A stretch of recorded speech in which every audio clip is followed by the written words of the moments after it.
Following this summer's offensive by the so-called Islamic State militants across northwestern Iraq, which led to the fall of the country's second city of Mosul, the militant group has extensively targeted ethnic minorities. The atrocities that followed created an exodus of tens of thousands seeking shelter in neighboring countries. Turkey has received the biggest numbers of those refugees who crossed the border both legally or illegally. Many paid Kurdish smugglers to help them cross the border without identification. But now, many of those who fled are in danger of being deported as a result of recent measures implemented by Turkish authorities. I have a big family and we live in harsh conditions. The Turkish government is providing us with nothing but some food, and now they want to deport us from Turkey. What should we do? We call on the UN to protect us and help us. People here say that they are now citizens of nowhere since the Baghdad government is also refusing to recognize as Iraqi nationals because they lack the legal documents. There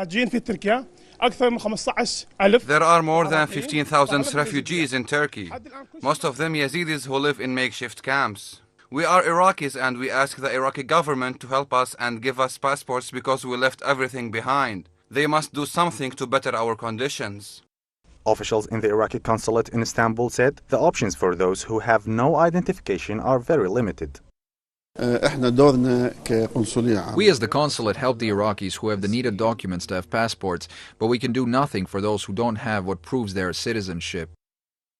Aside from the already endured hardships in their home countries, the people here are now facing as uncertain a future as their past.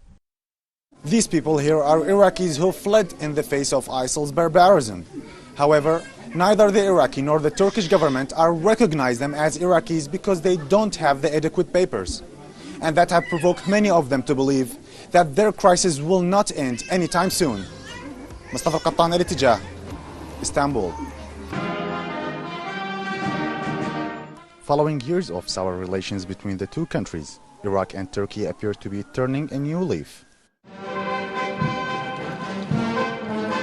Iraq's Prime Minister Haidar al-Abadi is wrapping up his two-day official visit to Turkey, where discussions with high-ranking Turkish officials concerning security and energy topped the agenda.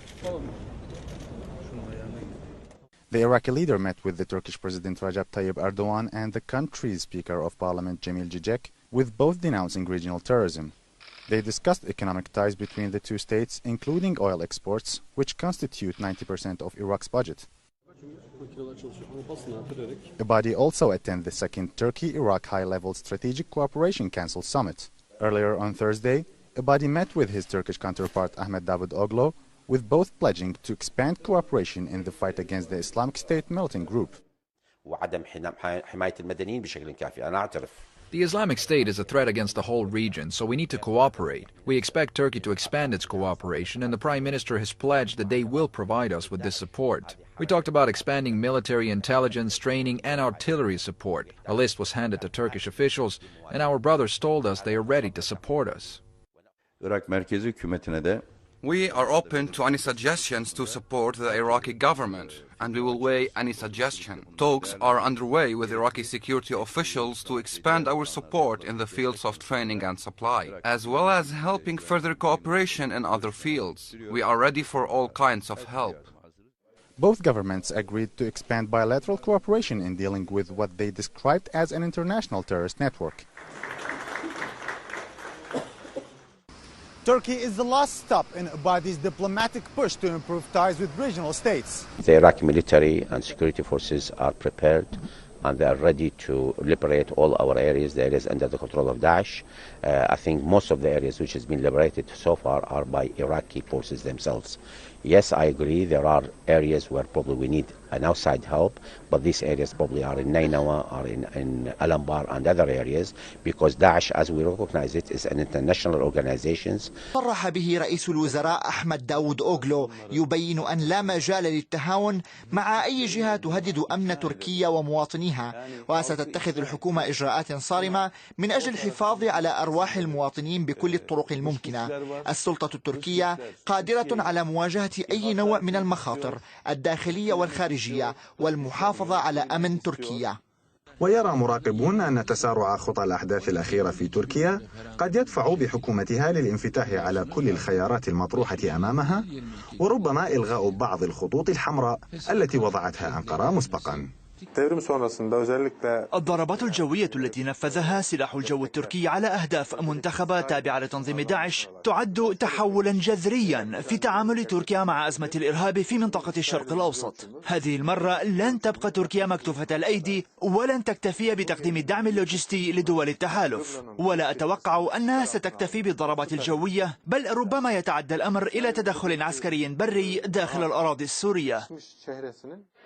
الضربات الجوية التي نفذتها المقاتلات التركية استهدفت مواقع لداعش في سوريا منها مقرين، كما أعطت أنقرة الضوء الأخضر لمقاتلات تابعة للتحالف وأخرى لطائرات أمريكية من دون طيار للانطلاق من قاعدة أنجرليك في اقتفاء دروب الإرهاب في سوريا. وبالرغم من أن أنقرة كانت تتجنب الخوض في فتح جبهة قتالية، تقف اليوم أمام جبهتين قتاليتين في آن واحد، أولهما مع حزب العمال الكردستاني والذي نفذ عمليات اغتيال ضد شرطة أتراك، وثانيهما مع تنظيم داعش الإرهابي. من مدينة اسطنبول، مصطفى القطان، RT. أنقرة تسعى لإقامة هذه المنطقة وفق ما يرى البعض للحد من أعداد اللاجئين السوريين المتزايدة والتي تثقل كاهل المواطن، ولمنع تسلل المسلحين لتنفيذ عمليات إرهابية. أفادت إدارة الدورة الثانية لمؤتمر المعرفة 2015 في أبو ظبي بأن المؤتمر سيستضيف مزيدا من الشخصيات البارزة في مجال المعرفة، بعد أن أبدت شخصيات قيادية ودبلوماسية إقليمية ودولية اهتمامها ورغبتها في حضور المؤتمر، إذ يتخذ المؤتمر في دورته هذا الموسم من الابتكار عنوانا رئيسيا ومحوريا تتمركز حوله الجلسات النقاشية وموضوعات البحث، حيث أوضحت الإدارة أن المؤتمر سيركز على 3 محاور هي التعليم وتكنولوجيا المعلومات والبحث العلمي، مشيرة إلى أن اختيار التعليم كمحور رئيس يأتي لكونه مفتاح التقدم وأداة النهضة ومصدر